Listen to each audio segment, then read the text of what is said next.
पैसे के साथ हमारा रिश्ता ना बड़ा कॉम्प्लिकेटेड है। हम सब इसे कमाने पर तो इतना ध्यान देते हैं, पर क्या हम कभी ये सोचते हैं कि इसे अच्छी तरह इस्तेमाल कैसे करें? चलिए, आज पैसे को देखने का एक बिल्कुल अलग नजरिया समझते हैं। कभी सोचा है पैसा असल में है किस लिए? ये सवाल जितना सुनने में आसान लगता है उतना है नहीं।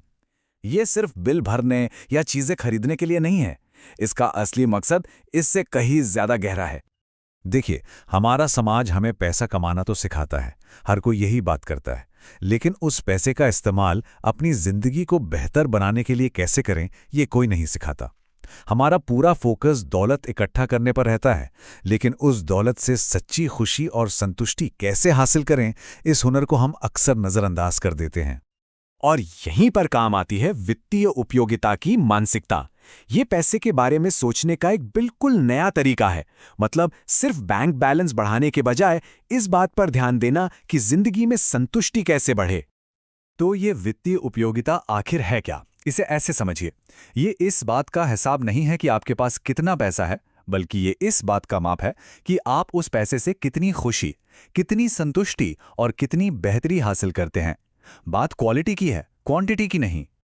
और ये एक लाइन इस पूरी सोच को बहुत खूबसूरती से बयां करती है। असली मकसद ज्यादा से ज्यादा पैसा जमा करना नहीं है।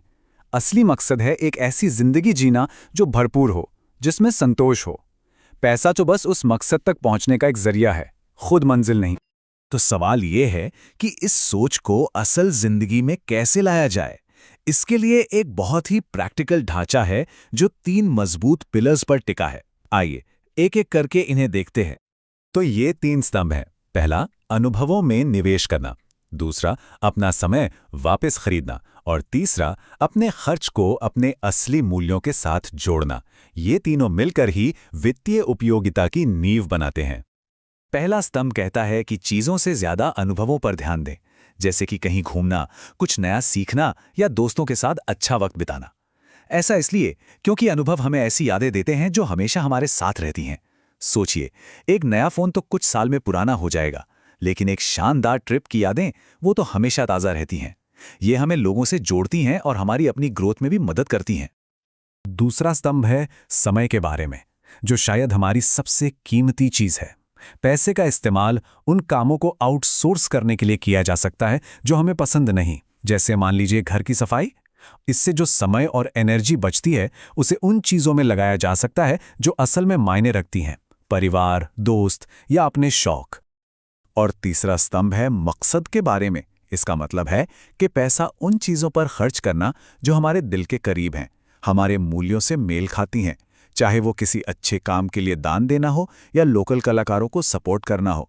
जब हमारा खर्च हमारी सोच को दिखाता है तो उससे एक गहरी संतुष्टि मिलती है। ठीक है, ये सारी बातें सुनने में तो बहुत अच्छी लगती हैं, है ना? पर ये रोजमर्रा की जिंदगी में दिखती कैसी हैं? चलिए कुछ उदाहरणों से समझते हैं कि ये सोच हमारे फैसलों को कैसे बदल सकती है। जरा देखिए, पुरानी सोच यानी पैसा जमा करने वाली सोच से देखें तो एक क्लीनर रखना एक फालतू खर्च लगता है।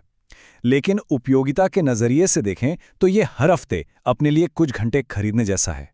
उसी तरह एक ट्रिप सिर्फ एक खर्चा नहीं, बल्कि यादों में किया गया एक निवेश है। और दान देना पैसे की कमी नहीं, बल्कि अपने मूल्यों को जाहिर करने का एक तरीका है। देखिए, नजरिया बदलते ही फैसले कैसे बदल जाते हैं। तो सबसे बड़ी और जरूरी बात यह है कि ये मानसिकता पैसे को एक स्कोरकार्ड की जगह एक टूल बना देती है। इसका मकसद ये गिनना नहीं है कि कौन जीत रहा है, बल्कि इसका मकसद है एक बेहतर, ज्यादा संतोषजनक जिंदगी बनाने में मदद करना। ये स्कोरकार्ड नहीं, बल्कि एक टूलकिट है। तो आखिर में ये एक सवाल सोचने के लिए है। अगर पैसे का लक्ष्य सिर्फ ज्यादा पैसा कमाना नहीं, बल्कि ज्यादा खुशी और संतुष्टि पाना हो, तो हम अपने पैसे से जुड़े फैसले कितने अलग तरीके से लेंगे।